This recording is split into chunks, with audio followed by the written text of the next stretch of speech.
Hey everybody, this is Tim Coleman. I'm the Recruitment and Outreach Specialist with Local 669, America's Fire Protection Union. Local 669 has 15,000 members. We have jurisdiction in 48 states.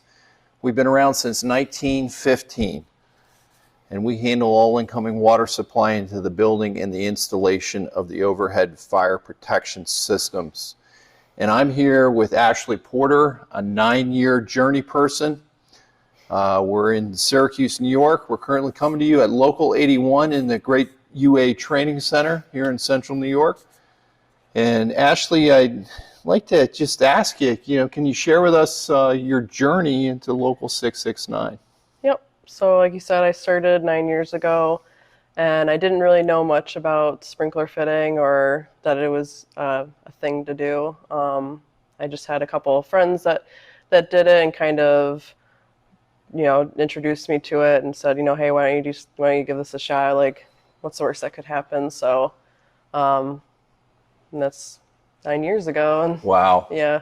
I'm sure time has flown by very fast. Yeah, it has. So how about just getting into the trades? Any background in high school, or what did you do after high school? After high school, I went to college at ESF in Syracuse, New York, and I graduated 2009 and realized I didn't really quite like what I went to school for.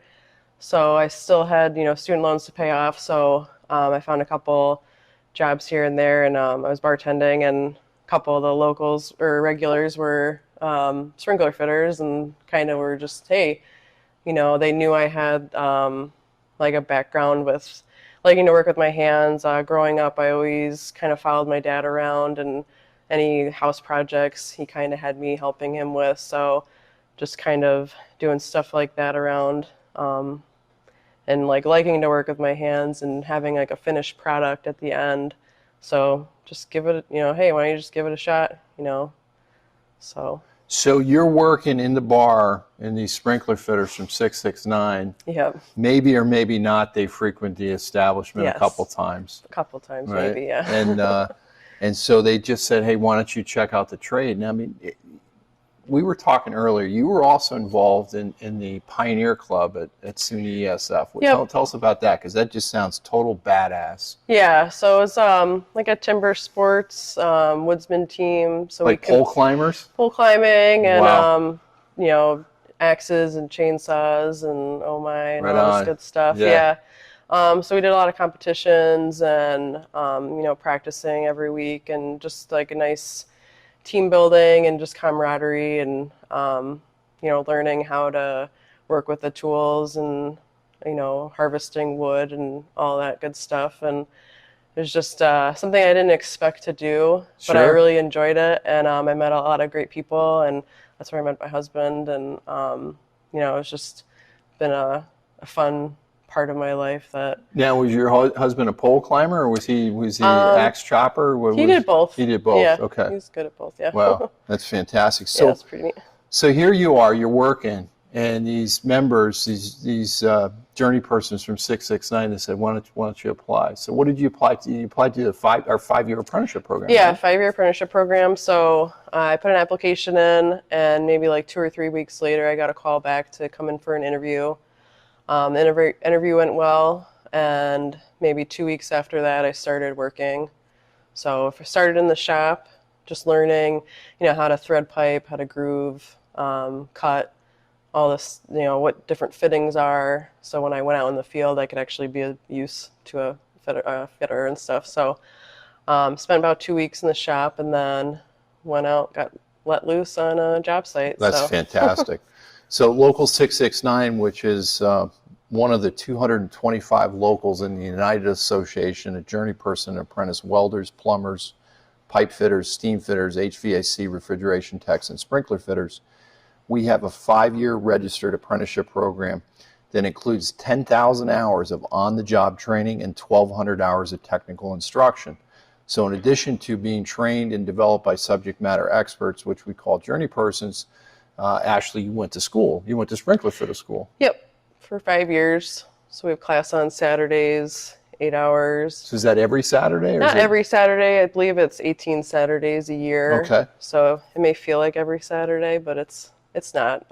They break it up throughout the year, so it's not too bad. It's manageable. So the way that we're structured in the unions is as you gain knowledge and work experience, you gain experience and knowledge through the technical instruction on the job training, you pick up rank. So about every 6 months or so, you went from an apprentice 1 to apprentice 2, right? Yep. And then You get your pay raise too, which is also nice. Wow.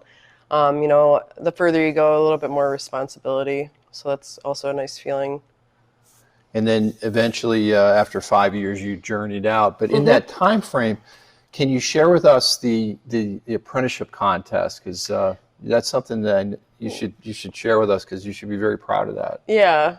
So probably my third or fourth year in, I had we have like an apprenticeship contest that I had a guy before me that did it, and he did really well, and he was really excited about it and just like pumped up, and just when we talk about it, it would just make you like, I don't know, it made me want to try and do it. So I figured, okay, well, if I'm going to do this, I need to, be prepared. And I did a lot of studying. It's a lot of book work that you might not think it is, but there's just a lot of codes to know, and just things that you need to know in order to do well. So the first part is a written exam. I think it's 200 questions. It might be 2 hours long. They might have changed now, but so you have to do that. And I scored the highest out of our district, so Wow. I got to go to New York State and compete there. Whereas where you're building a project, you have like isometric drawings that you work on, another written test, and just stuff like that. So it was really neat. It was very intimidating because it's a whole UA. It's everybody. There's plumbers, there's HVAC, there's everybody's there. So you're broken off into your own separate category, but it's fun to see everybody, and just interesting to see all the other trades too. And So how did you do? I did really well. I won.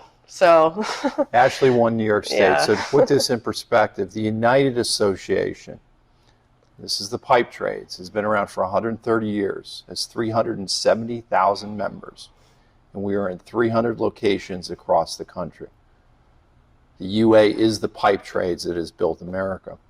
So after New York State, you went on to like a regional? Yep, went on to regional, and Wow. yeah, that was really exciting too. And it was just every level is just more and more competition gets better, and I did well. I represented myself well. I just didn't do the best, so that's okay. I mean, I was just glad to be there, and it was a really great experience, and got to meet a lot of people, and so it was neat. I'm glad I did it. But the result though was you were in the top end of the participants. So Yeah. yeah, So it was neat. you did extremely well. Ashley mentioned something I just want to touch on, is that registered apprenticeship programs. All the building trades, our programs are registered with the State Department of Labor and the Federal Department of Labor. And as Ashley talked about this 5-year program that includes the technical instruction and on-the-job training, going through this apprenticeship contest, and she mentioned that it takes a lot of work. Can you imagine if you had an untrained, unskilled worker that was putting in a life safety system, or was putting in an HVAC ventilation system in a hospital or a nursing home that wasn't properly trained?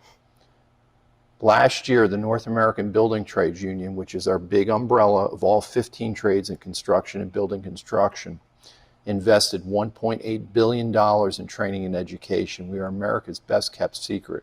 We would be the largest university system in America, 3 times larger than the SUNY school system combined. So we train. That's what the unions do. And I want to kind of shift gears and talk about the other thing that the unions do, and that's represent our workforce. How has Local 669 impacted you and impacted your family? Yeah, it's been not what I expected. It's very comforting to know that I can support myself and my family if something were to happen. And there's a sense of security that I didn't expect when I first started.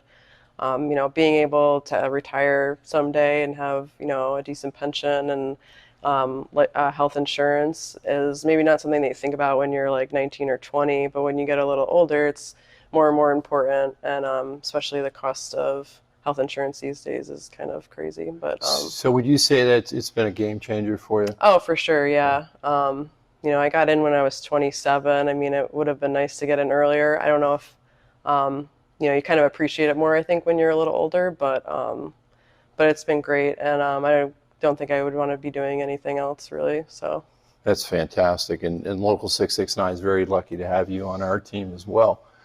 And I want to go back to what Ashley shared. She talked about graduating from SUNY ESF and had college loans.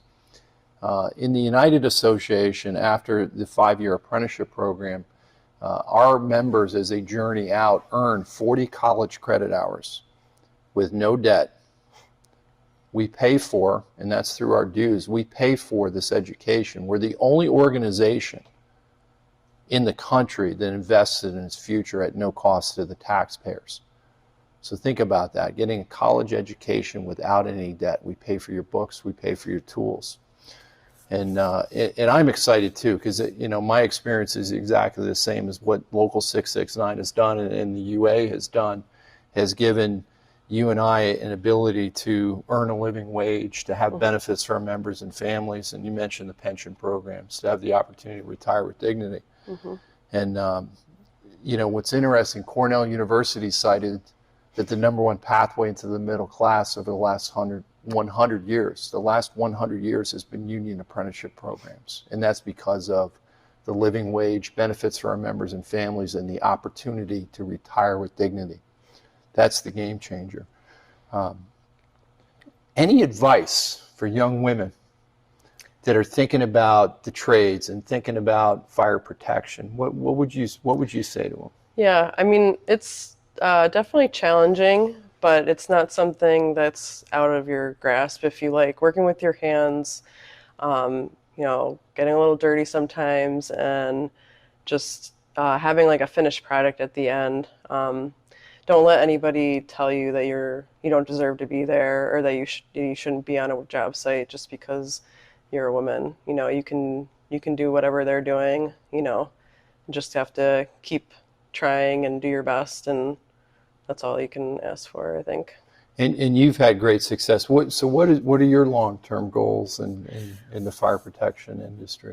Just to keep working and learning more. I know it sounds, after 9 years, I feel like I'm still learning things, and just to kind of get better at everything and be more efficient. And I just really enjoy, being on job sites and building things and seeing like a finished product at the end, and then knowing that it's like a life safety thing that's like, if something were to happen, the impact is pretty huge, I think. So That's fantastic, and I'm going to put up on the video how you can find out more about Local 669 and America's Fire Protection Union, and you can do that by visiting our website at www.training669.org. There's a link there to videos. There are 6 videos that we have on that website. One is Women in Construction. Another one is called Day in the Life, where you're going to follow around 6 apprentices on the job site in the classroom. So you're going to get to see a little more visually about what we do. And then there's also a link on there called Getting Started. So that's where you start the process. And it'll take you only 3 minutes to fill out a profile to get more information. So I want to thank you, Ashley, for being with us. I want to thank you for being here. And please check us out at training669.org.